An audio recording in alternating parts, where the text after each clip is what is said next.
Dr. Vivian Prescott was already exhausted when the trauma pager rang again. The sharp sound echoed down the quiet hospital hallway and sent a wave of urgency through her body. She looked at the clock on the wall and felt a small, tight knot in her chest. It was the morning of her wedding day. In just a few hours, she was supposed to be standing in a hotel ballroom in a white dress waiting to walk down the aisle to Henry Prescott. But the emergency department doors burst open and a stretcher rushed in. A young boy lay on it, barely breathing, his skin pale and clammy. His parents followed close behind their faces, full of fear and desperation.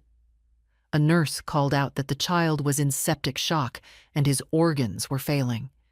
Vivian did not need to be told twice. She stepped forward immediately, already preparing herself for surgery.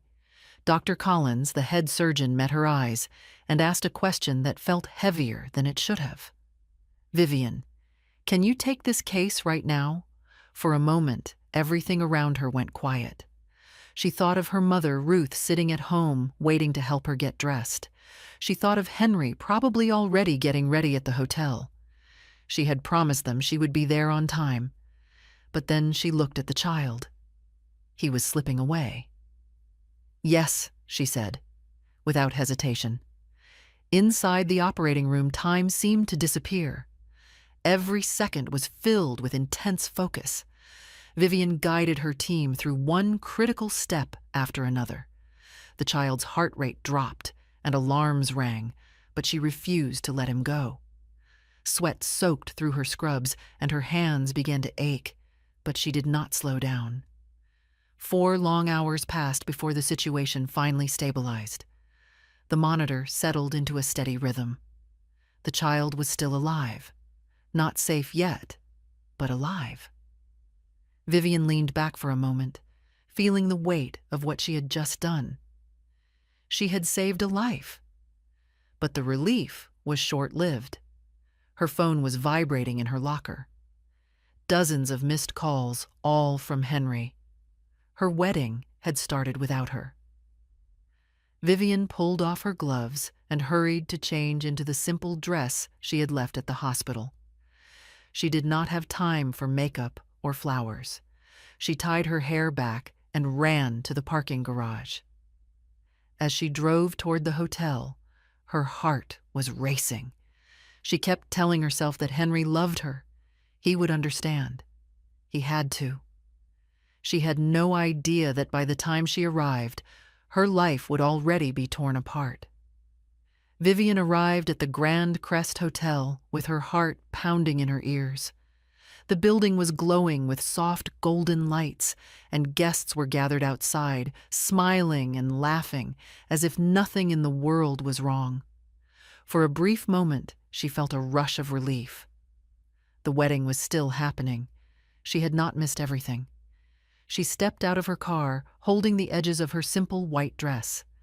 Before she could take more than 2 steps forward, a group of people moved in front of her. They were standing shoulder to shoulder, blocking the entrance. It was the Prescott family. There were aunts, uncles, cousins, and even distant relatives she barely recognized. All of them were staring at her as if she did not belong there. At the front stood Margaret Prescott, Henry's mother. Her arms were crossed tightly, and her lips were pressed into a thin, cold line. "So you finally decided to show up," Margaret said loudly. Vivian tried to stay calm. "I am sorry. I had an emergency surgery. A child was dying. I could not leave." Margaret let out a sharp laugh. "You always have some excuse. Today of all days, you should have known where you belonged." "I belonged in the operating room," Vivian said quietly. Someone's life was on the line. Henry's older sister stepped forward. "You could have let another doctor handle it. You chose work over family." Vivian felt a wave of anger, but she kept her voice steady. "That child would be dead if I had walked away." Margaret shook her head as if she was tired of hearing her. "You always act like you are better than us because you wear a white coat. But today, You humiliated my son in front of everyone. I did not humiliate anyone, Vivian said. I was saving a life. Margaret moved closer, her eyes burning. You left Henry standing alone at the altar. Do you know how that made us look? Vivian looked past them toward the hotel doors. I need to see Henry. Let me explain to him. Margaret blocked her path. There is nothing to explain. You do not get to decide, that Vivian replied. For years, Vivian had tried to earn Margaret's approval. She had cooked meals for family gatherings. She had smiled through rude comments about her long hours and her lack of time for housework. She had listened while Margaret praised Henry's childhood friend Laura for being gentle and proper. She had ignored the small warning signs because she loved Henry. Now all of it came crashing down. Henry's cousin leaned toward her and whispered loudly, "You think you are too important for this family." Vivian felt her chest tighten. I gave everything to this family, she said. My time, my patience, my respect. Margaret scoffed. Respect is shown by putting family first, not by choosing strangers over your husband. Vivian took a deep breath. Where is Henry? Margaret smiled in a way that made Vivian's stomach drop. He is inside, with his wife. Vivian froze. What? The words felt unreal. Henry is married, Margaret repeated slowly as if speaking to a child. He chose someone who knows how to be a proper wife. Vivian felt like the ground had disappeared beneath her feet. She had given up so much for Henry. Late nights, missed dinners, holidays on call. And this was what it meant to him. I need to hear it from him, Vivian said, her voice shaking. Margaret shook her head. He does not want to see you. Behind her, the hotel doors opened and music drifted out. Laughter, applause, a microphone tapping. Her wedding was happening without her. And then a low, powerful engine sound cut through the air behind them. The sound of the engine grew louder and deeper as a long black Rolls-Royce pulled up behind the crowd. Its polished surface reflected the hotel lights and the stunned faces of everyone standing there. The car door opened slowly. A tall man stepped out wearing a dark tailored suit. His face showed exhaustion, but also a quiet authority that made people instinctively straighten. Two men followed behind him, along with a young assistant. Everyone in the city knew him. Charles Whitman. Before anyone could speak, he walked directly toward Vivian. His eyes locked onto hers as if nothing else existed around them.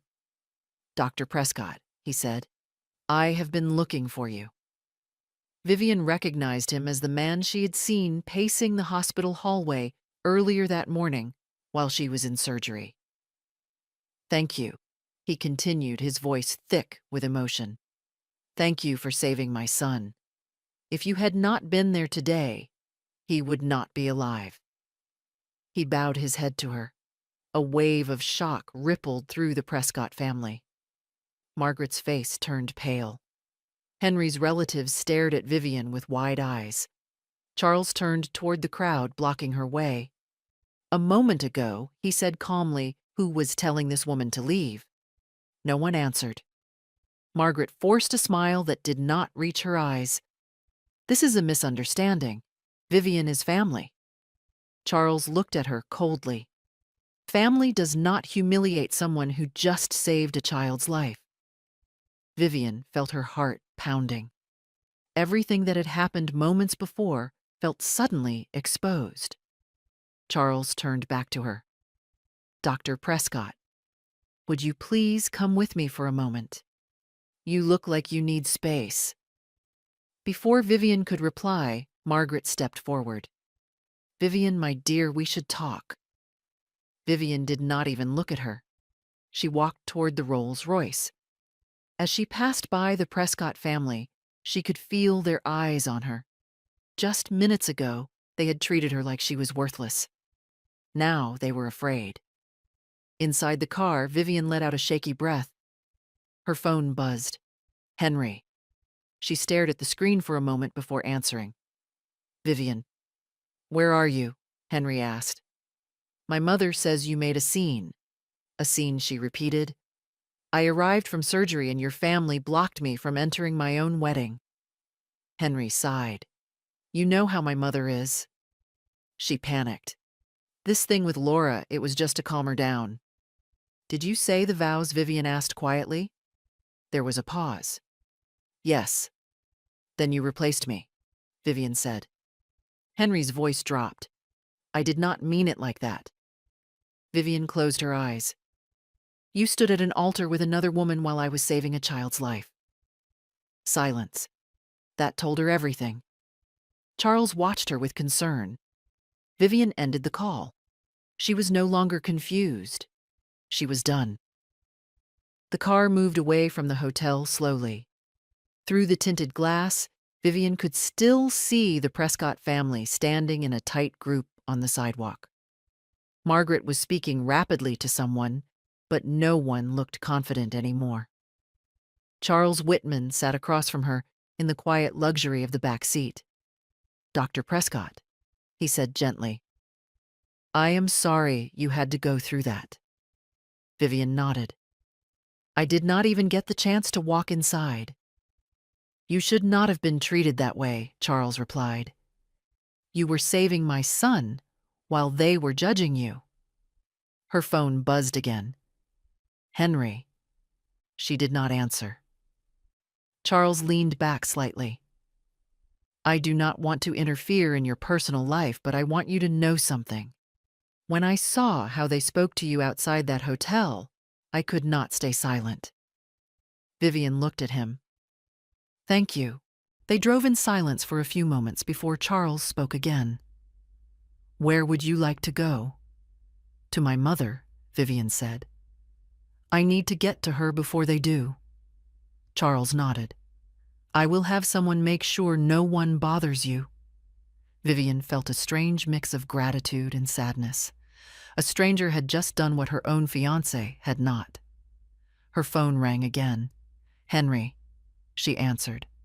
Vivian, please come back, Henry said. My mother is out of control.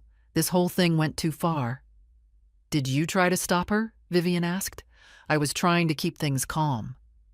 No, you were hiding, she said. Henry's voice cracked.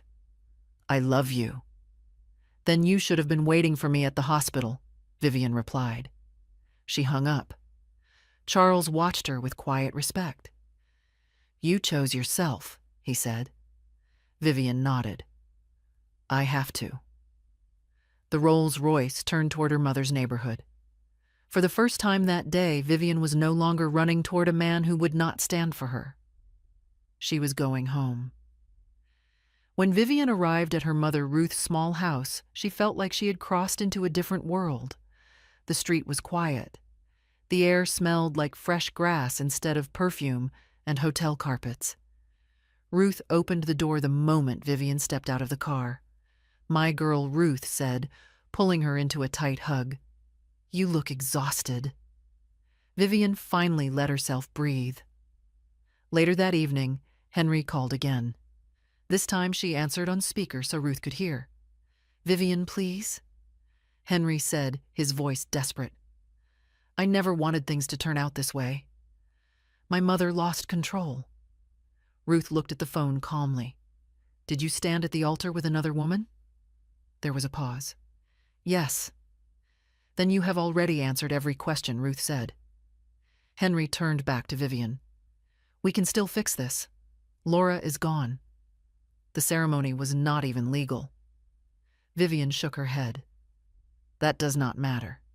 You failed the only test that mattered. What test? Henry asked. The test of whether you would stand beside me when things got hard, Vivian replied. You chose to stand with your mother instead. Henry was silent. I was saving a child's life, Vivian continued, and you were saving your comfort. She ended the call. Ruth took her hand. You did the right thing. Vivian nodded. I know. For the first time since the nightmare began, she felt something settle inside her. Peace. The Prescott family did not forgive or forget. A week after the failed wedding, Vivian was called into a formal review at the hospital. The tone of the email alone made her heart sink. A complaint had been filed against her. She sat across from a panel of administrators and doctors, including Dr. Collins. Her file was open on the table. Dr. Prescott, one of the administrators, began. The Prescott family has accused you of abandoning your professional duties for personal gain and using a patient case to gain favor with a wealthy donor. Vivian felt anger, but also fear. Her career was everything she had built. "That is not true," she said calmly. "Every minute of the surgery was recorded. My entire team was present." Dr. Collins nodded. "We are reviewing the documentation." Later that day, Charles Whitman arrived at the hospital. He gave a sworn statement describing how Vivian had saved his son and how he had personally witnessed the Prescott family blocking and humiliating her. The truth was undeniable. The hospital dismissed the complaint. But Margaret Prescott was not finished. She began spreading rumors through social circles and social media, trying to paint Vivian as a selfish doctor who abandoned her wedding for attention. Vivian saw her name dragged through lies and half-truths. Charles called her. "I will handle this. You should not have to fight this alone." "I do not want you getting dragged into this," Vivian said. "I am already in it," he replied. "You saved my son. I will stand with you." Within days, legal notices were sent. The lies stopped. Vivian's name was cleared. At work, her colleagues rallied around her. Patients thanked her. The board offered her a leadership role on a trauma research team. The Prescott family lost more than a wedding. They lost their reputation. With the storm finally fading, Vivian allowed herself to slow down. She stayed with her mother, Ruth, and began to feel what it was like to live without constant fear or pressure. They cooked simple meals together. They watched old movies. Sometimes they said nothing at all, and that was enough. Ruth noticed the change in her daughter. "You look lighter," she said one evening. "I feel lighter," Vivian replied. "I am not carrying other people's expectations anymore." Charles Whitman kept his distance, but he did not disappear. He sent short messages asking how Ruth was doing or reminding Vivian to eat when she worked too long. One afternoon, he brought groceries to the house. Ruth thanked him politely, but watched him closely. "You do not push," Ruth said. "I respect her life," Charles replied. That answer meant more to Ruth than anything else. Vivian realized she was starting to trust him not because of what he gave, but because of how he behaved. No pressure, no demands, just presence. For the first time since her engagement ended, Vivian felt safe in her own space. And that was something she had never known before. Charles and Vivian did not rush into anything. They spoke honestly about their past and the fears they carried. He told her about losing his wife years ago and how it had taught him patience. She told him about years of walking on eggshells with the Prescott family. One evening, Ruth watched them talk quietly at the dinner table and smiled. "This man listens," she said. Charles did not interrupt. He did not try to fix everything. He simply stayed. Vivian noticed how different that felt. One afternoon, Charles said something simple but powerful. "I do not want to change who you are. I only want to be someone you do not have to be afraid around." Vivian felt something shift inside her. For the first time, love did not feel like a test. It felt like rest. Henry Prescott did not recover from what happened. The wedding scandal followed him everywhere. People whispered when he walked into a room. The family name that once carried pride now carried shame. Margaret tried to explain it away, but no one believed her anymore. Henry stopped showing up to social events. The woman his mother had pushed him to marry left within weeks. Without Vivian in his life, everything began to fall apart.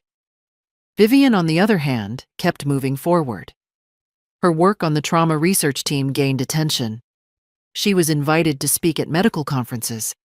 Patients requested her by name. The same city that once watched her get humiliated now respected her. One evening, she stood with Ruth on the porch, watching the sunset. "You lost a wedding," Ruth said softly, "but you gained a life." Vivian smiled. "I finally feel like I am living my own." Charles joined them quietly. He did not speak for a moment. "I never thought gratitude would bring me into someone's life this way," he said. "But I am grateful every day that I met you." Vivian looked at him. This time she was not afraid of what she felt. She had learned something important. People who love you do not replace you. They wait. If this story taught you anything, let it be this. Never abandon your values to be accepted. Never shrink yourself to keep someone who does not stand for you. And never forget that the right people will see your worth even when others try to bury it. If you have ever been betrayed when you least expected it, share your story in the comments. And if this story gave you strength, please like and share it so someone else can find their way back to themselves too.